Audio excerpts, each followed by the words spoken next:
Pendant qu'on est dans les modes bricolage, je vais vous parler d'un petit truc intéressant qu'on est en train de tester en ce moment. On teste toujours plein de trucs, on essaye, bref. Moi je me suis mis à la mouche il y a quelques temps. La fameuse canne à mouche. C'est super, les sensations de gobage sont terribles. Mais on va pas se mentir, moi je suis pas un moucheur très perfectionné, j'arrive pas à lancer super loin.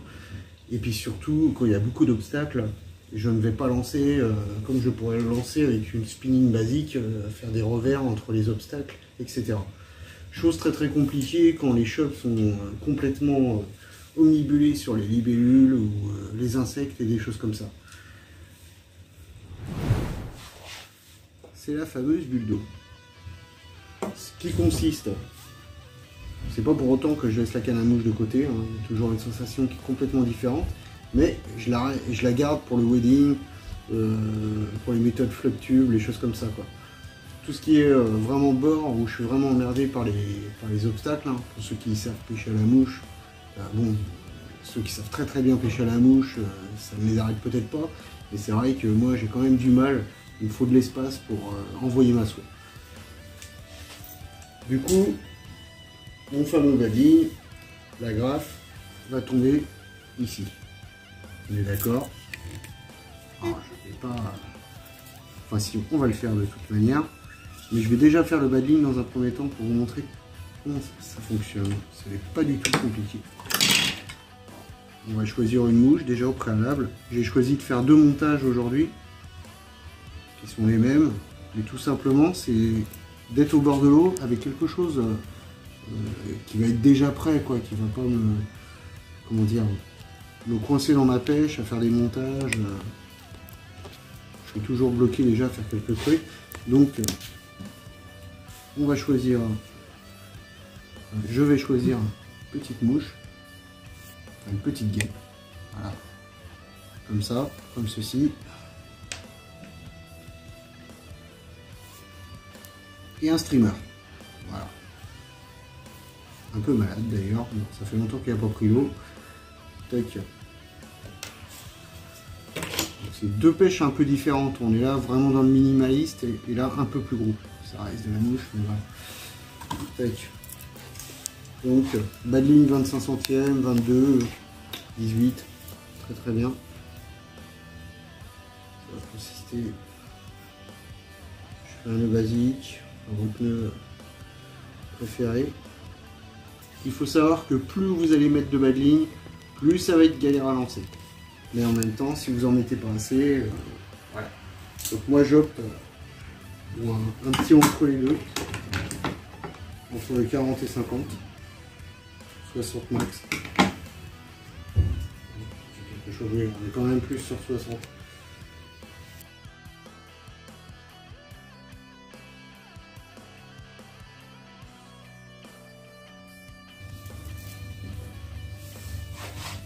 J'insère la mouche. Voilà. Je vais jamais trouver le... Putain, comment je fais? Pêcher fin qui disait.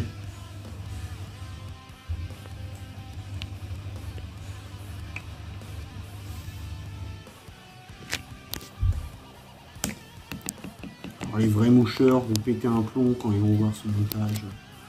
Ça n'a rien à voir, c'est clair. Il n'y a pas d'effet de gobage, il n'y a pas cette discrétion, ce fouet. On n'est pas là en train de, comment dire, de lancer sur le à vue. Il ne faut surtout pas faire ça sur des pêches comme ça. Car les poissons vont fuir. Il y a la bulle d'eau qui fera le bruit derrière. Il faut aller devant les poissons qu'on estime être là ou avoir vu des chasses.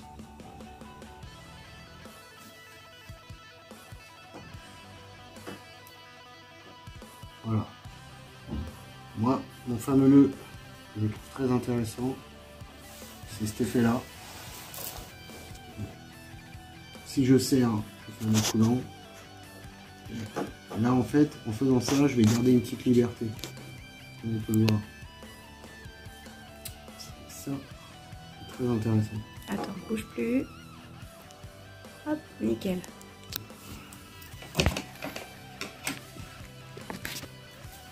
toute façon, au ferrage, ce fameux nœud se resserrera en butée comme ceci. Tac. Je vais le serrer juste pour faire un...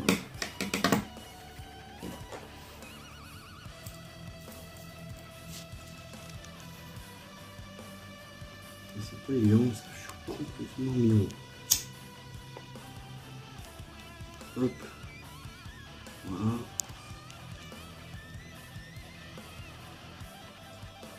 Et voilà. Bouge plus. Ça dépasse un petit peu quand même. Ouais. C'est pas grave. C'est pour l'exemple. Du coup, paf. C'est vraiment pour montrer. Hein. Tac, tac. Évidemment, il est rangé, je ne sais où.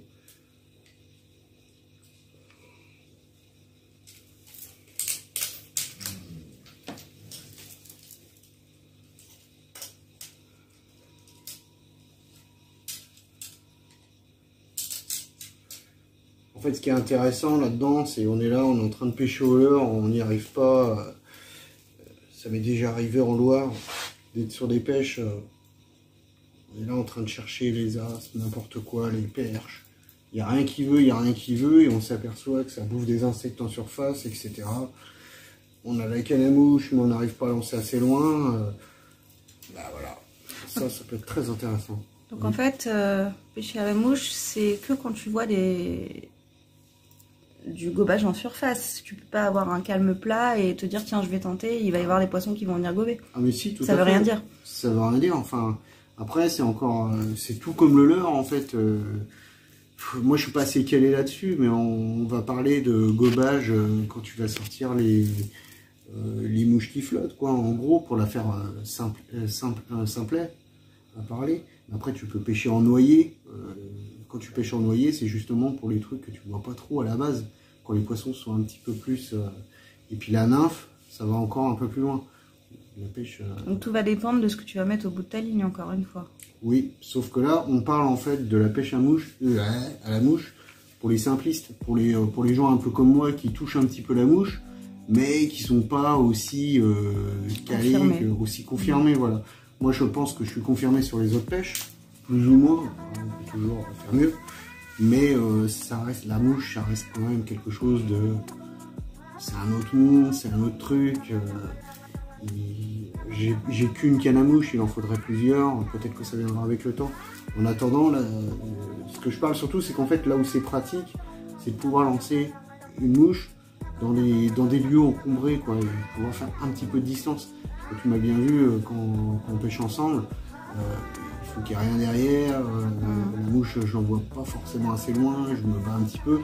Bon, j'ai fait des très très belles pêches comme ça, mais, encore une fois, pour les endroits exigus où tu as peur de trop t'accrocher ou ce genre de choses, tu seras sécure avec ça, quoi. Voilà, ou tout simplement... Après, j'aurai jamais la même animation ou la même chose, hein, attention. Ça, c'est clair aussi, quoi. C'est vraiment là, c'est pour attaquer...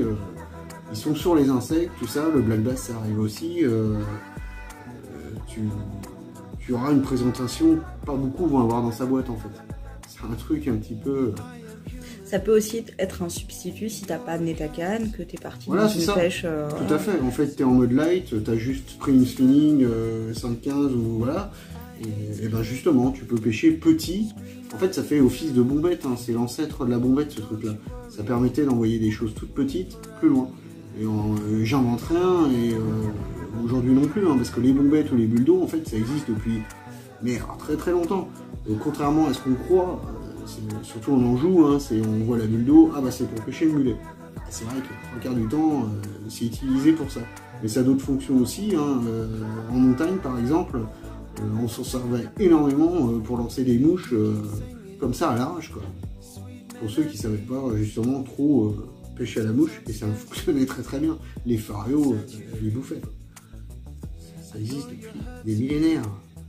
Enfin des millénaires, j'ai vu peut-être. Donc, bon, normalement, il faudrait couper. Non, je peux passer mon agrafe dedans si je ne me trompe pas. Voilà. Ah merde, je me suis trompé. Non.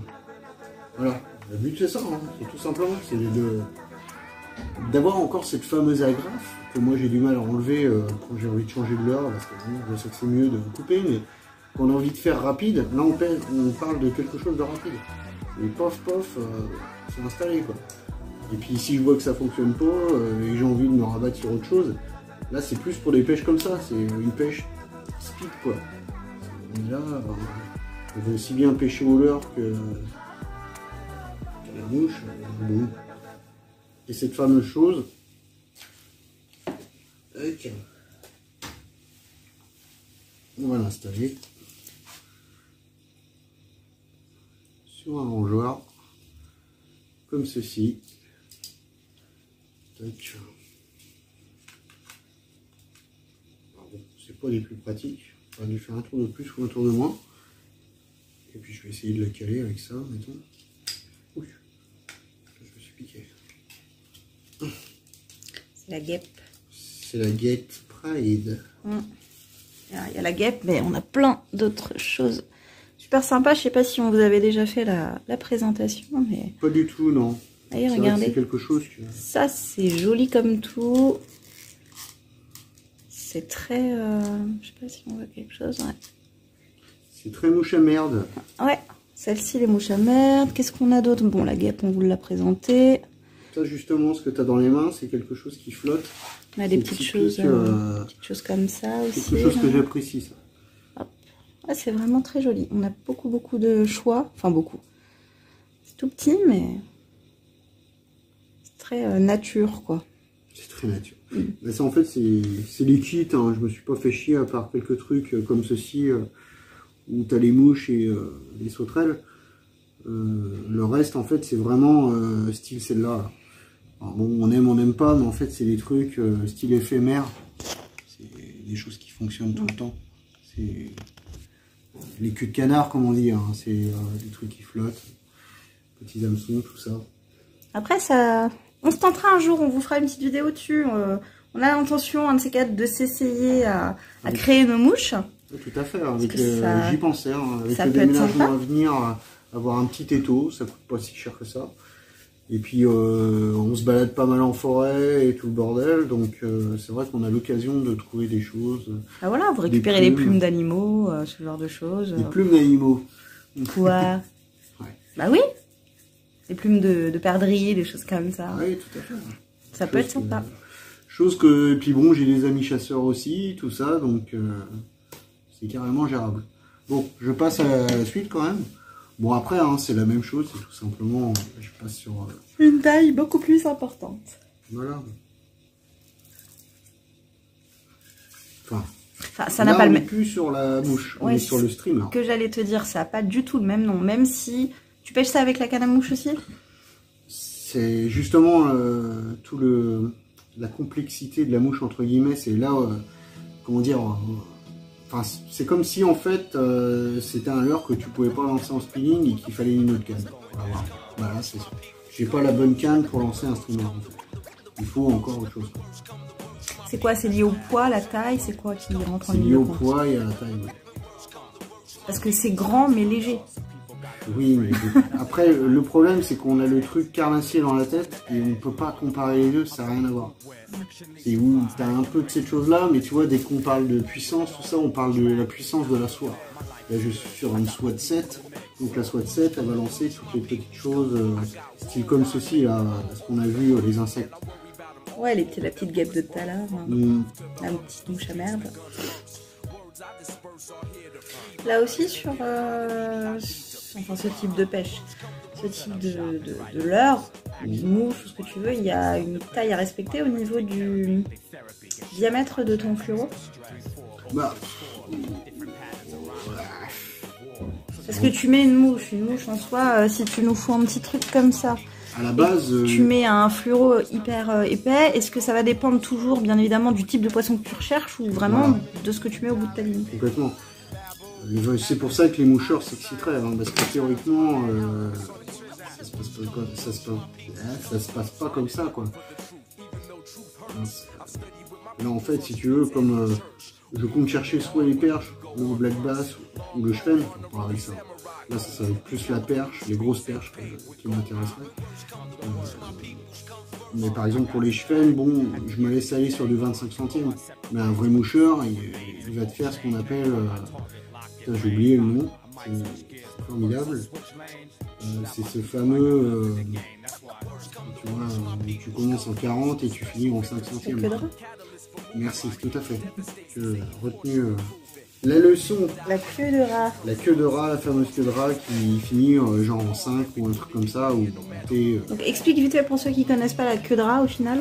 La queue de rat, c'est un badling pour la mouche qui commence. Après, les diamètres sont complètement différents par rapport à où tu veux aller, le pêcheur, la proie que tu cherches. Il y a 1000 et une combinaisons. En gros, le principe, tu pars du plus gros pour aller jusqu'au plus petit. Voilà, je vais te la faire un simple. On va commencer à 40, 45. 30, 35, 25, tac, et puis on descend en diamètre comme ça sur la même ligne. Et ça s'achète déjà fait, ou alors tu peux le faire, mais souvent ça s'achète déjà fait parce qu'il n'y a pas de ligne d'intersection et tout est fait sur le même truc, quoi. Et on arrive à la fin avec la dernière pointe qui est vraiment en 7, en 12 ou des choses comme ça. Donc là on est vraiment, tu vois, on pourrait prendre des ablettes ou des truitettes, tout ça. Bon, après nous c'est pas des choses qui nous intéressent. On parle de gros chevens, on parle de choses comme ça. C'est pour ça que je me permets de mettre tout de suite du 25 centimes, quoi. Voilà. Nos fameux montages sont rangés sur les plioirs. Il ne reste plus qu'à leur trouver une petite place dans les boîtes. Bon, ça prend un peu de place, mais c'est quand même mieux que de faire un montage en direct. Et voilà, c'est la petite astuce. Je vous invite à l'essayer.